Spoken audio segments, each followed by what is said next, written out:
You need a record deal. Why you ain't got no record deal? Boy, if I was you, if I could sing like that, Lord have mercy, I'd be, oh, now what's happening with it? How you? How your mom and them? Well, let's get into it. I've been asked several times why I didn't do this, why I didn't do that, why, you know what I'm saying, why I never got a record deal.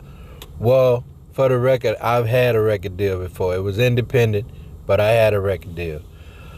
But we're going to get into it a little deeper. And the simple answer is that I self-sabotage. I've been doing that for a long time. A lot of it comes from fear. A lot of it comes from fear of failure. It comes from a lot of different places, but that's a simple answer. So let's get into the long answer. Well, I'm going to try not to make it too long. So, like I said, I have had a record deal. It was an independent label. I did an album, or I did a CD. And not only that, I've done some TV shows and different stuff like that when I lived in California. I basically made my living singing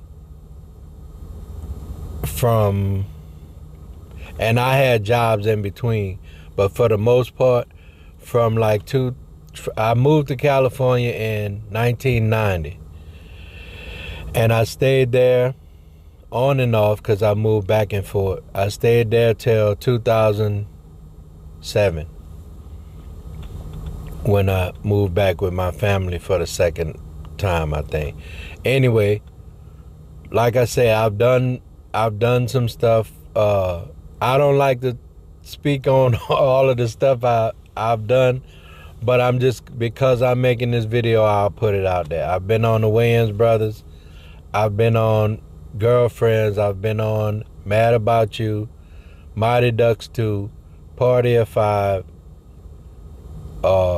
We did a HBO special about the minstrels or something like that. We did a lot of stuff. We worked a couple summers. We worked one summer at Disneyland, California. Disneyland, California. We worked a couple summers, or maybe 2 or 3 summers at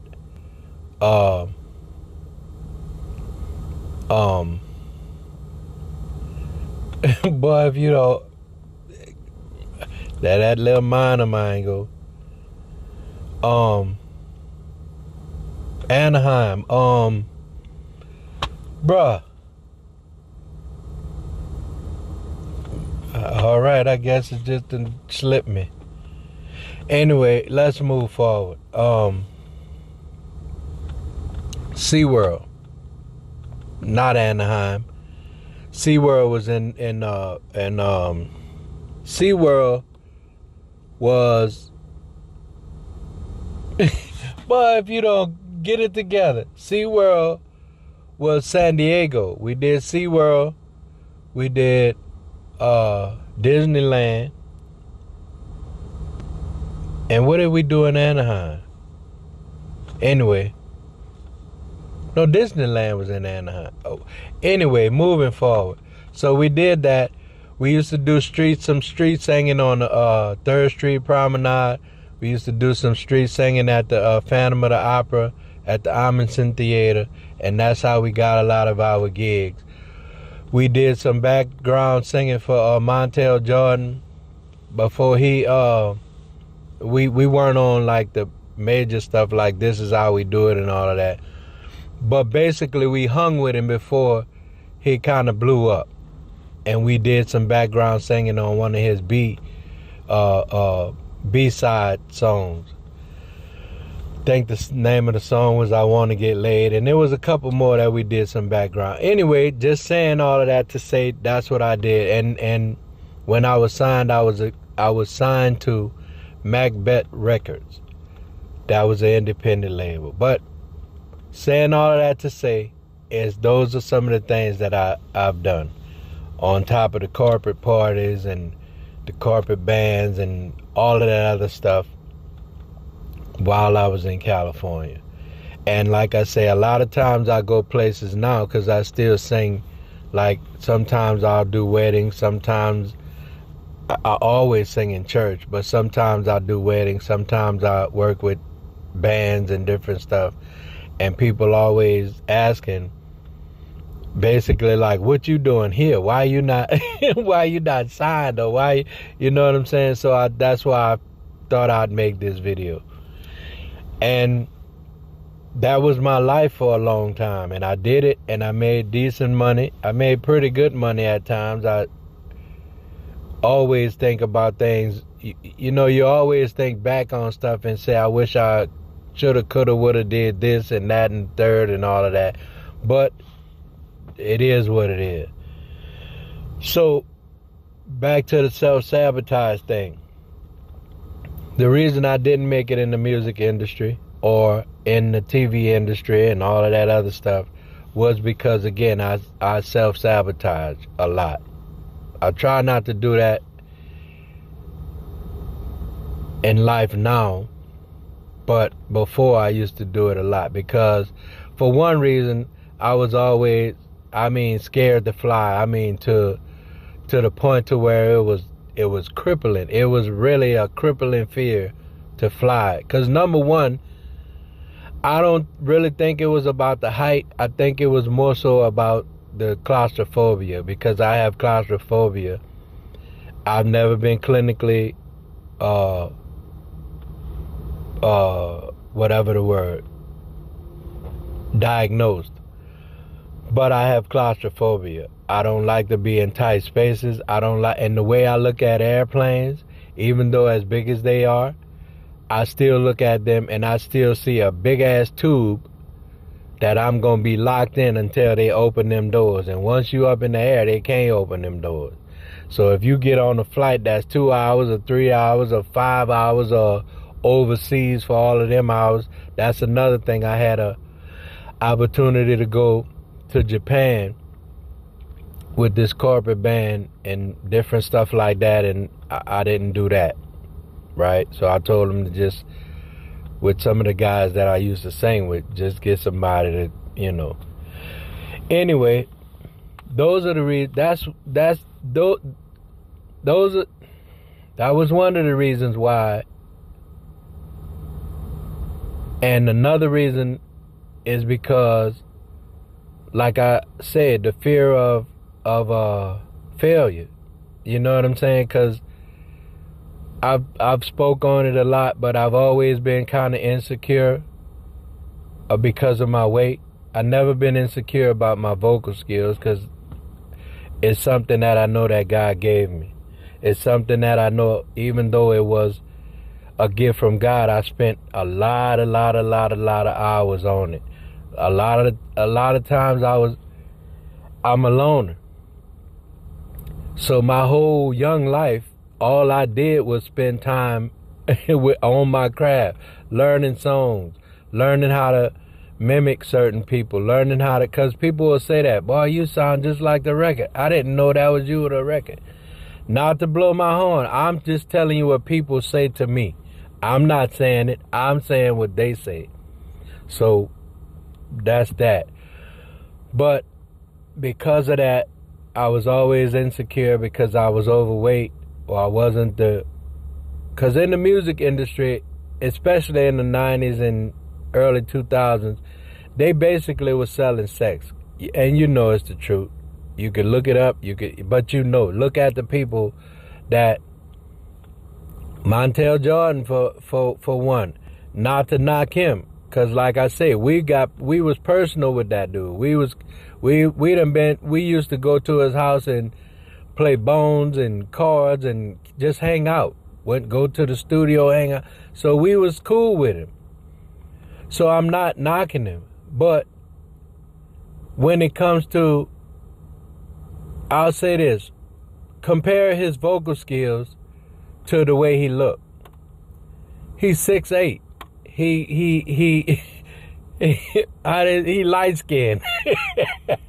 He's 6'8", he light skinned, he a handsome brother, and he got some vocal skills, but compare the two. The vocal skills they're there, but they don't add up to the way he looked. Just like a lot of the other boy bands, it was all about the look. They were selling sex. They were selling the look. And I didn't have the look. Now, Ruben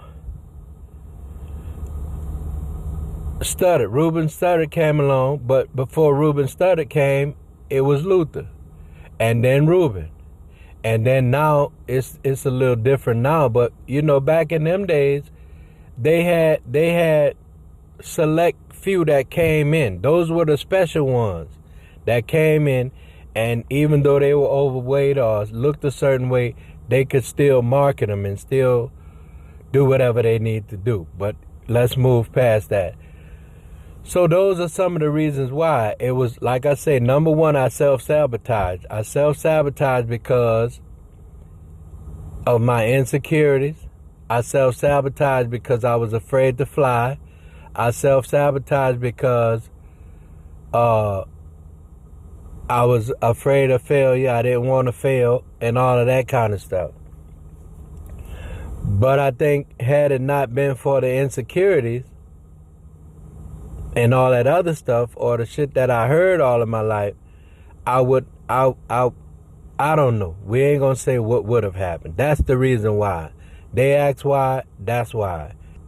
Those are the main three reasons why I believe I didn't really make it in the industry. And I could have.